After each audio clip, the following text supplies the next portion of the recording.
জুলাই গণ অভ্যুত্থানের turning point কোনটা? কখন এসে কোটা সংস্কার আন্দোলন বাংলাদেশের রাজনৈতিক পট পরিবর্তনের অভিমুখে চূড়ান্তভাবে ঘুরে যায়? তারপর থেকে আন্দোলনের গতি আস্তে আস্তে হাসিনা উৎখাতের দিকে অনিবার্যভাবে এগুতে থাকে। এই প্রশ্নটার দিকে আমাদের আজকে ফিরে তাকানো দরকার, কেননা সাম্প্রতিক রাজনৈতিক বিতর্ক এবং সামাজিক যোগাযোগ মাধ্যমে বৈষম্য বিরোধী ছাত্র আন্দোলনের উপরে সংঘবদ্ধ আক্রমণ করা হচ্ছে। আমাদের সেই প্রশ্নের সুরাহা করতে হলে ওই মুহূর্তটি আমাদের এখন খুঁজে দেখা দরকার। আসেন আমরা সেই মুহূর্তটি এখন আমরা খুঁজে দেখি। এই আন্দোলন যেদিন কোটা সংস্কারের স্তর পেরিয়ে আরো বৃহত্তর পরিবর্তনের দিকে অগ্রসর হতে শুরু করে, সেই দিন থেকেই আন্দোলনের ভেতর থেকে উচ্চারিত বিভিন্ন স্লোগানে হাজার হাজার তরুণ তাজা প্রাণ ছাত্র জনতা অকাতরে জীবন বিসর্জনের মধ্য দিয়ে বাংলাদেশের রাজনৈতিক ভবিষ্যতের একটা ঐতিহাসিক অঙ্গীকার আমাদের জন্য রক্তের অক্ষরে লিখিত হতে থাকে। হয়তো কেউ বলবেন এর শুরুটা সেই দিন যেদিন রাতে ছাত্রীরা বিদ্রোহী হয়ে তুমিকে আমিকে রাজাকার রাজাকার স্লোগান দিয়ে রোকেয়া হল এবং শামসুন্নাহার হল থেকে বের হয়ে এসেছিল। সেই রাতে যেদিন ছাত্রছাত্রীরা ঢাকা বিশ্ববিদ্যালয় হলগুলো থেকে খুনি হাসিনার পেটোয়া বাহিনী ছাত্রলীগকে ক্যাম্পাস থেকে তাড়িয়ে দিয়ে বিশ্ববিদ্যালয়কে প্রথম ফ্যাসিস্ট মুক্ত অঞ্চল হিসেবে নিজেদের দখলে নিতে পেরেছিল। হয়তো বলবেন সেই রাতের গর্ভ থেকেই অনাগত সেই বিপ্লবের জন্ম নিয়েছিল, কিংবা যেই দিন দুই হাত প্রসারিত করে আবু সাঈদের সাহসী বুকে পুলিশের গুলি বাংলাদেশের মানুষের মন থেকে সমস্ত জমাট ভয় আতঙ্ক বিলীন করে দিয়েছিল। সেই দিন থেকে যেদিনই হোক এই আন্দোলন অনিবার্যভাবে সেই টার্নিং পয়েন্ট থেকে বিজয়ের দিকে দৃঢ় আর অবিচলভাবে অগ্রসর হয়েছে। এই আন্দোলন 9 দফা থেকে 1 দফায় গড়িয়েছে। 5ই আগস্ট হাসিনা পালিয়েছে, তারপর বাংলাদেশে 3 দিন কার্যত কোনো সরকার ছিল না। সরকারবিহীন থেকে যে 3 দিন নানা চড়াই উতরাই পেরিয়ে প্রফেসর ইউনূসের নেতৃত্বে একটা অন্তর্বর্তীকালীন সরকার গঠিত হয়েছে। কিছুদিনের মধ্যে ভয়াবহ বন্যা, নানাবিধ অস্থিতিশীলতা সৃষ্টির তৎপরতা, ইন্ডিয়ার চাপ, আন্তর্জাতিক প্রোপাগান্ডা, প্রশাসনের অসহযোগিতা, এর মধ্যে দিয়ে বেশ কঠিন সময় পার করতে হচ্ছে তাদের। বিগত 2.5 মাস নানা অসঙ্গতি এবং বিভিন্ন সিদ্ধান্তের সমস্যা নিয়ে আমরা অনেকেই সমালোচনা করেছি। বাস্তব কারণেই প্রত্যাশার পারদ এত উপরে উঠেছে যে তাদের পক্ষে অনেক ক্ষেত্রেই তা পূরণ করা সম্ভব হচ্ছে না। কিন্তু একই সাথে আমরা আবার স্মরণ করিয়ে দিয়েছি এই সরকারের সফল হওয়া বাংলাদেশের রাষ্ট্রের অস্তিত্বের জন্য আবশ্যক। আমাদের ভবিষ্যৎ অভিযাত্রার ক্ষেত্র প্রস্তুত করতে হলে ফ্যাসিবাদের কবলে পতিত ধ্বংসপ্রাপ্ত রাষ্ট্র কাঠামো বিভিন্ন প্রতিষ্ঠানের মাধ্যমে দানবীয় ক্ষমতা চর্চার আয়োজনে মৌলিক অনেক কিছু বদল এবং সংস্কার সাধন করে রাষ্ট্রকে নতুন করে সাজাতে হবে। ফ্যাসিবাদের ধ্বংসস্তূপের উপরে একটা নতুন রাষ্ট্র গড়ার আকাঙ্ক্ষা এই বিপ্লবের পথে পথে বিপ্লবীদের কণ্ঠে অবিরত উচ্চারিত হয়েছে। জুলাই আগস্ট অভ্যুত্থানে শহীদের আত্মত্যাগে অর্জিত দ্বিতীয় স্বাধীনতায় যে অমিত সম্ভাবনার দ্বার উন্মোচিত হয়েছে তা বাস্তবায়নের জন্য দরকার জাতীয় ঐক্যমত সৃষ্টির একটা রাজনৈতিক রূপরেখা, যেই রাজনৈতিক রূপরেখা তৈরি করবে ফ্যাসিবাদ উত্তর বাংলাদেশ গঠনের সুনির্দিষ্ট অভিমুখ। সেই রূপরেখা আগে থেকে কেউ প্রস্তুত করেনি, কারণ অভূতপূর্বভাবে বাংলাদেশের বদলে যাওয়ার এই ঘটনা কোনো একটা বিপ্লবী রাজনৈতিক দল দিয়ে সংগঠিত বা সম্পাদিত বা সম্পন্ন হয়নি। জুলাই মাসের 1 তারিখ থেকে হিসাব শুরু করলে নানান বাঁক ঘুরে বিভিন্ন ঘটনা প্রবাহের উত্থান পতনের মধ্য দিয়ে 5 সপ্তাহে বিকশিত হওয়া নব উত্থিত এক অজানা শক্তি 15 বছর দীর্ঘ একটা ফ্যাসিস্ট শাসনের অবসান ঘটিয়েছে। খুনি হাসিনা সরকার এবং আওয়ামী লীগের কবর রচনা করা সম্ভব হয়েছে। ফেলে আসা 15 বছর ব্যাপী সংগঠিত অসংখ্য আন্দোলন, অজস্র আন্দোলন, সংগ্রাম, গণপ্রতিরোধের মধ্যে দিয়ে বিকশিত চেতনার পেছনে দেশের সংখ্যাগরিষ্ঠ মানুষের সংগঠিত হয়েছে। সেই কারণেই ফ্যাসিবাদ পরাজিত হয়েছে। বিএনপি, জামাত, হেফাজত সহ ডান বাম রাজনৈতিক দল, শক্তি, সংস্থা যে যখন যতটুকু রাস্তায় নেমেছে, প্রতিবাদ করেছে, স্লোগান ধরেছে, তা যত বড়ই হোক ছোটই হোক না কেন, সেটা উষ্ণতা এবং আভা দিয়েছে গণ অভ্যুত্থানের নবজাতক এবং জাতিকাকে, যারা এদেশবাসীর সামনে আজ এক অভাবনীয় জাতীয় ঐক্যের বার্তা বা আহ্বান নিয়ে হাজির হয়েছে। এই ঘটনা বিপ্লবাত্মক। এর সম্মুখে পূর্ব নির্ধারিত কোনো বিপ্লবী কর্মসূচি কারো কাছে ছিল না, কিন্তু বাংলাদেশের মানুষ ওই 5 সপ্তাহে নতুন এক প্রজাতন্ত্রের ঘোষণা রচিত হতে দেখেছে রাজপথে। সহস্রাধিক নাগরিকের জীবনের বিনিময়ে, হাজার হাজার কিশোর তরুণ যুবকের অঙ্গহানির বিনিময়ে, কয়েক লক্ষ মানুষের জীবন বিপন্ন হওয়ার ঝুঁকির বিপরীতে টকবগে উষ্ণ তাজা রক্তের অক্ষরে লেখা হয়েছে জাতির জীবনের নতুন অধ্যায়। রক্তে আগুন লাগা তুখোর স্পর্ধিত সেই আন্দোলন চলাকালে সমগ্র বাংলাদেশে উচ্চারিত শত শত স্লোগান থেকে মাত্র 7টার কথা আমি সকলকে স্মরণ করিয়ে দিয়ে প্রশ্ন রাখছি, এর মধ্যে কি নতুন বাংলাদেশ প্রজাতন্ত্রের ঘোষণার ইঙ্গিত পাওয়া যায় না? লাখো শহীদের বাংলায় বৈষম্যের ঠাঁই নাই, কোটা প্রথা নিপাত যাক, মেধাবীরা মুক্তি পাক, লাখো শহীদের রক্তে কেনা দেশটা কারো বাপের না, জাতির পিতা ইব্রাহিম, শেখ মুজিব ঘোড়ার ডিম, স্বৈরাচারী বুবু যান, নৌকা লইয়া ভারত যান, যে বলেছে রাজাকার তার 14 গোষ্ঠী স্বৈরাচার, পা চাটলে সঙ্গী, না চাটলে জঙ্গি। জাতির জীবনে এত বড় দিক পরিবর্তনকারী ঘটনার পরেও যারা মহাজাগরণের নবজামানার দিশা পায় না, তারা অন্ধ, বধির এবং অচল। এত বড় ঘটনার পরে বাংলাদেশের ভবিষ্যৎ অভিমুখ নতুন দিকে অগ্রসর না হয়ে পুরনো বৃত্তে ঘুরপাক খেতে হবে, সেটা জনতা মানবে না। সম্ভাবনার সীমা এবং আকাঙ্ক্ষার জমিনে অনেক বড় উল্লম্ফন ঘটেছে। এটাই বিপ্লব। এই নিরেট বাস্তবতাকে অস্বীকার করে যারা পুরনো রাষ্ট্রের কাঠামো অটুট রেখে আজ ক্ষমতার রঙিন ঘোড়ায় চড়ে এই বদ্ধভূমিতে হত্যাযজ্ঞের রক্তাক্ত প্রান্তর, এই ফ্যাসিবাদী জল্লাদের উল্লাস মঞ্চ আর শহীদের রক্ত নদীর তরঙ্গ পায়ে দোলে পার হতে চায়, তারা হাজারো শহীদের প্রতি অসম্মানী শুধু না, বিশ্বাসঘাতকতা করতে উদ্যত হয়েছে। বাংলাদেশের জনগণের জন্য এই নরবরে রাষ্ট্রকে পুনর্গঠিত করার জন্য ৭১ পরবর্তী আর একটি দুর্দান্ত সম্ভাবনা বিনষ্টকারী হীন স্বার্থ সংশ্লিষ্ট সংকীর্ণ পদক্ষেপ হিসেবে এই পদক্ষেপগুলো চিহ্নিত হয়ে থাকবে ইতিহাসে। ফ্যাসিবাদী সরকারের ব্যাপক নির্যাতন, নিপীড়ন, দমনকে রুখে দাঁড়িয়ে হাজার হাজার মানুষের খুন, জখম, রক্তক্ষরণে ভীত না হয়ে, পিছু না হটে, দমে না গিয়ে দেশবাসী পর্যায়ক্রমে এগিয়ে গেছে গণ অভ্যুত্থানের দিকে, বিপ্লবের দিকে। স্বতঃস্ফূর্তভাবে জনতার জবান থেকে উচ্চারিত হয়েছে নতুন নতুন জবাব, সংকল্প এবং পথ নির্দেশিকা।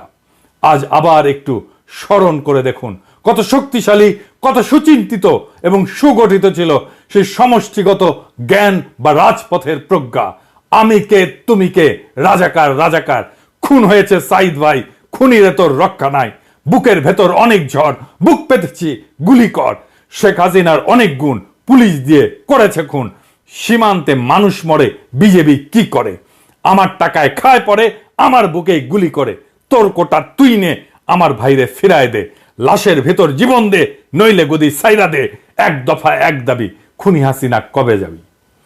তারুণ্যের সম্মিলিত এই চিন্তা যে কত বড় নতুন শক্তির আবির্ভাব ঘটিয়েছে, এটা যারা বোঝেন তাদের আর পেছনে তাকানোর দরকার নেই। যে কোনো মাত্রায় ঝুঁকি নিয়েও তারা আবারও বিজয়ী হতে পারবে। আর যারা এটা বোঝেন না, সেই প্রাচীন পুরাতন রাজনৈতিক দল এবং নেতৃত্বের পরাজয় অনিবার্য হয়ে উঠেছে। বাংলাদেশের জনমানুষের আকাঙ্ক্ষা এবং অভিব্যক্তিগুলোর দিকে ফিরে ফিরে তাকিয়ে জুলাই আগস্ট বিপ্লবের মানুষের স্বপ্ন, স্বাদ এবং ইচ্ছা ধারণ করে নতুন রাজনৈতিক বন্দোবস্তের একটা রূপরেখা প্রস্তাব করা সত্যিকার অর্থেই বাকি রয়ে গেছিল।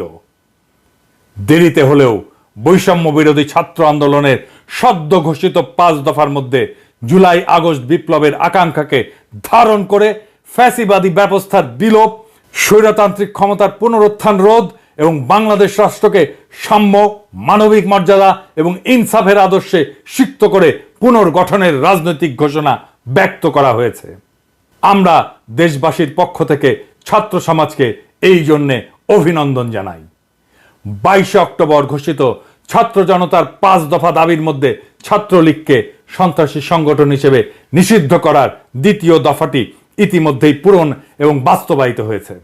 71-এর মুক্তিযুদ্ধের মধ্যে দিয়ে বাংলাদেশ থেকে পাকিস্তান যেভাবে প্রত্যাখ্যাত, খারিজ বা চিরতরে নিষিদ্ধ হয়ে গেছে, সেভাবে গত 15 বছর খুনি হাসিনার ফ্যাসিবাদী শাসনের বিরুদ্ধে জনগণের সংগ্রামের মধ্য দিয়ে, বিপ্লব বিজয়ের মধ্য দিয়ে অর্জিত বিজয়ের ফলে আওয়ামী লীগ, ছাত্রলীগ, যুবলীগ সহ তাদের সকল সংগঠন, সংস্থা, জোট কার্যত নিষিদ্ধ হয়ে গেছে। এখন অবস্থিত সরকারের কর্তব্য হচ্ছে এর আইনগত ভিত্তি তৈরি করা। যেভাবে ছাত্রলীগ নিষিদ্ধের আইনগত ভিত্তি তৈরি করেছেন, বাকিগুলোর ভিত্তিও আপনারা তৈরি করবেন এবং বাস্তবে তার প্রয়োগ ঘটাবেন। বৈষম্য বিরোধী ছাত্র আন্দোলনের 5ম দাবিটি আগামীকালই পূরণ করা সম্ভব। এখনো কেন বিগত 3টি নির্বাচন, 2014-এর ফাঁকা মাঠের নির্বাচন, 2018-র নৈশ ভোটের নির্বাচন, 2024-এর দামি নির্বাচন, এই সংসদ নির্বাচনকে কেন অবৈধ ঘোষণা করা হচ্ছে না? এই বিলম্বের কারণ একেবারেই বোধগম্য নয়। এই 3টি নির্বাচনে যারা বিভিন্নভাবে অংশ করে জাতির সাথে বেইমানি করেছেন এবং রাষ্ট্রের হাজার হাজার কোটি টাকা বিনষ্ট করেছেন, তাদের সকলকে অবশ্যই শাস্তি পেতে হবে। ফ্যাসিবাদী মুজিববাদী সংবিধানের রাষ্ট্রপতি চুপ্পুকে এই সপ্তাহের মধ্যে পদচ্যুত করার যেই দাবিটি এখন ছাত্রদের তুলতে হলো, তা প্রারম্ভেই বাস্তবায়ন করা ছিল রাজনীতিক এবং সংশ্লিষ্ট শিক্ষকদের কর্তব্য। এই দায়িত্বটুকু পালন করার কথা যথাসময়ে যাদের মনে থাকে না, তারাই গত 53 বছর ধরে বিভিন্ন পর্যায়ে একইভাবে বাংলাদেশ পরিচালনা করেছেন। কখনো ক্ষমতার মসনদে বসে, কখনো বিরোধী দলে অবস্থান নিয়ে। এরা অভিন্ন স্বার্থের অল্প বৈধ, স্বল্প অবৈধ নানান ভাগ বাটোয়ারার অংশীদার। বিচারক হিসাবে পুরা চাকরি জীবনে যেই বিচারক ঘুষ না নিয়ে একটা রায়ও লেখেনি, সেই আমাদের রাষ্ট্রপতি। ছি ছি, কি লজ্জা! সেই রাষ্ট্রপতি নামের কুলাঙ্গার, নির্বীর্য, শক্তিহীন, তাই সে থাকুক। এই আবদার, এই যুক্তি যারা দেয়, তারা কি ভুলে গেছেন শহীদারা যে বীরত্ব দিয়ে জাতির মাথা উঁচু করে দিয়ে গেছেন হিমালয়ের মতো? সেই শিরকে, সেই মস্তককে আপনি মর্যাদা শেখাচ্ছেন না, শেখাচ্ছেন সুবিধাবাদ। সেই উন্নত শিরকে আপনি ধুলায় মিশিয়ে দিচ্ছেন, শেখাচ্ছেন চুপ্পু যেহেতু শক্তিহীন, তাই তাকে দিয়ে কাজ করিয়ে নাও। ও ঘুষ ছাড়া একটা রায় লেখেনি। 2টা রাষ্ট্রে তার বিপুল সম্পদ। তার রাষ্ট্রপতি হওয়ার শুধু নৈতিক নয়, আইনি ভিত্তিও নাই। তাকে ডিস্টার্ব দেওয়া যাবে না। এই আবদার যারা করেন, তারা আগামী প্রজন্মকে কি শেখাচ্ছেন? তারা বাংলাদেশকে কোথায় নিয়ে যেতে চান? এই পথটাও সে বাগিয়েছে সংবিধান লঙ্ঘন করে। সাংবিধানিক পদের দায়িত্ব শেষে সবকিছু অগ্রাহ্য করে জুটিয়েছিলেন লাভজনক পদের চাকরি, তাও নিকৃষ্ট লুটেরা এস আলমের দখলকৃত ইসলামী ব্যাংকে চাকরি। এরপর আর এক ধাপ গিয়ে আবার দেশের সর্বোচ্চ সাংবিধানিক পদ রাষ্ট্রপতির আসনে বসছেন। আমারও প্রশ্ন, এমন একটা দাগী অপরাধীকে কেন পুষতে হবে এই বদলে যাওয়া বাংলাদেশকে? আপনারা উদ্দীপ্ত ছাত্র জনতাকে, যারা রক্ত দিয়ে স্বাধীনতা কিনেছে, তাদের শেখাচ্ছেন চুপ্পুকে মেনে নিতে হবে। ওরা মানবে? কখনো মানবে না। ছাত্রদের 4র্থ দাবিটি সবচেয়ে গুরুত্বপূর্ণ। 5ই আগস্ট বা 36শে জুলাইতে যে প্রোক্লামেশন অফ রিপাবলিক বা প্রজাতন্ত্রের ঘোষণা করাটা জরুরি ছিল, সেটা না করা ভুল হয়েছে, কিন্তু বিলম্ব করাটা অপরাধ হবে। উপরন্ত যে সুযোগ এখনো হাতছাড়া হয়নি, সেই শুভ কর্মটি সম্পাদন করতে দেরি করা হচ্ছে কেন? মুজিববাদের সংবিধান অর্থাৎ 72-এর যে জঞ্জালটি বাতিল করে দিয়ে নতুন করে দেশের জন্য একটা গঠনতন্ত্র লেখার তাদের প্রথম দাবিটি খুবই যৌক্তিক। প্রণেতাদের জাতিগত সংকীর্ণ দৃষ্টিভঙ্গির কারণে 72-এর সংবিধান সূচনা লগ্নেই বিতর্কিত হয়ে যায়। উপরন্ত শুরুতেই এতে দেশের জনগণের কোনো অংশগ্রহণ বা এর সাথে কোনো সম্পর্ক ছিল না। সাধারণ মানুষের মতামতকে কখনোই গ্রাহ্য করেনি তৎকালীন খুনি মুজিব সরকার। সবচেয়ে বড় যে অভিযোগ, তা হচ্ছে এই মোটা গ্রন্থটি গত 52 বছরে বাংলাদেশের মানুষকে বারে বারে বিভক্ত করেছে, ঐক্যবদ্ধ রাখতে পারেনি, অধিকার হরণ করেছে। আর যারা নানান সময় বিভিন্ন সংশোধনী এনেছেন, তারা তাদের ভুলভ্রান্তির জন্য দেশের মানুষকে শুধু কষ্টই দিয়েছেন, কখনো জনগণের কাছে করজোরে ক্ষমা চাননি। এটা দিয়ে যে বাংলাদেশকে আর এগিয়ে নেওয়া সম্ভব না, এ দিয়ে যার কোনো কাজ চলছে না, সেটা এখন প্রতিষ্ঠিত সত্যে পরিণত হয়েছে। জুলাই আগস্ট বিপ্লবে অংশগ্রহণকারী সমস্ত রাজনৈতিক দল এবং শক্তির মধ্যে ছাত্র জনতার 5 দফা দাবির ভিত্তিতে একটা দৃঢ় জাতীয় ঐক্য সৃষ্টি করা জরুরি। তা না হলে এই সকল দাবিকে কেন্দ্র করে আস্থাহীনতা, অবিশ্বাস এবং বিভক্তি বাড়বে এবং তা আরো বড় হয়ে উঠবে। আর এই অনক্যের সুযোগ নেবে দেশ লুটপাটকারী, কায়েমি স্বার্থবাদী, ব্যবসায়ী, রাজনৈতিক, সামরিক, বেসামরিক আমলারা। দেশীয় এবং আন্তর্জাতিক বিভিন্ন গোষ্ঠী যারা পুরনো বন্দোবস্তকে বজায় রাখতে পারলে তাদের রাজনৈতিক, অর্থনৈতিক, সামরিক এবং সাংস্কৃতিক আধিপত্য অটুট রাখার, সুরক্ষিত রাখার সুযোগ পাবে, তারাও খুব সক্রিয়। ওরা শুধু ক্ষমতার হাত বদলের একটা নির্বাচনী বৈতরণী ছাড়া এখন আর অন্য কোনো কিছুই করতে দিতে ইচ্ছুক নয়। নিজেদের গণবিরোধী, হীন এবং অসৎ উদ্দেশ্য সাধনের জন্য ওরা ছাত্রদের সাথে সুপরিকল্পিতভাবে রাজনৈতিক দলগুলোর দ্বন্দ্ব এবং অবিশ্বাসকে উস্কে দিচ্ছে। তরুণ নবীন ছাত্র নেতৃত্বকে হেয় করা হচ্ছে, অন্যায়ভাবে তাদের আক্রমণ করা হচ্ছে। বানোয়াট তথ্য, ঘটনা, পরম্পরাবিহীন অসংলগ্ন কাহিনী বানিয়ে নানাবিধ আজগুবি বয়ান চালু করেছে ক্ষমতা লোলুপ একটা গোষ্ঠী। ওদের যুক্তি হচ্ছে ছাত্র জনতার ঐতিহাসিক গণ অভ্যুত্থানের মাধ্যমে গঠিত সরকারের বৈধতা শুধুমাত্র একটা নির্বাচন আয়োজনের এবং সম্পন্ন করার মধ্যে সীমাবদ্ধ থাকবে। অন্য কোন সংস্কারে হাত দেওয়ার কর্তৃত্ব এই অন্তর্বর্তীকালীন সরকারের নেই। আমরা এইটা মানি না, বাংলাদেশের জনগণ এইটা মানে না। বাংলাদেশের জনগণ একটা নতুন রাষ্ট্র তৈরি করবে, সেই পথে হাঁটছে। এই আন্দোলনের প্রত্যেকটা পদক্ষেপ, প্রত্যেকটা স্লোগান এবং প্রত্যেকটা শহীদি রক্ত যে স্বপ্ন লুকিয়ে আছে তা কেবলমাত্র নতুন এক বাংলাদেশের প্রত্যাশা না, বরং একটা সুস্থ, সাম্যভিত্তিক, ন্যায়নিষ্ঠ রাষ্ট্রের আকাঙ্ক্ষা। আমাদের যাত্রা এখানেই শেষ না, আমাদের যাত্রা নির্বাচন না, বরং এইটা শুধুমাত্র শুরু। বাংলাদেশ যেই পথে আগাচ্ছে তাতে অতীতের অন্যায় এবং অবিচার থেকে শিক্ষা নিয়ে একটা ঐক্যবদ্ধ জাতি গঠনের পথ চলা ছাড়া আর কোনো বিকল্প নাই। ফ্যাসিবাদ বিরোধী চেতনায় উজ্জীবিত হয়ে আমাদের নতুন প্রজন্ম একটা শক্তিশালী ভিত্তি গড়ে তুলেছে, যা আমাদের ভবিষ্যতের স্থিতিশীলতার প্রতীক হয়ে উঠবে।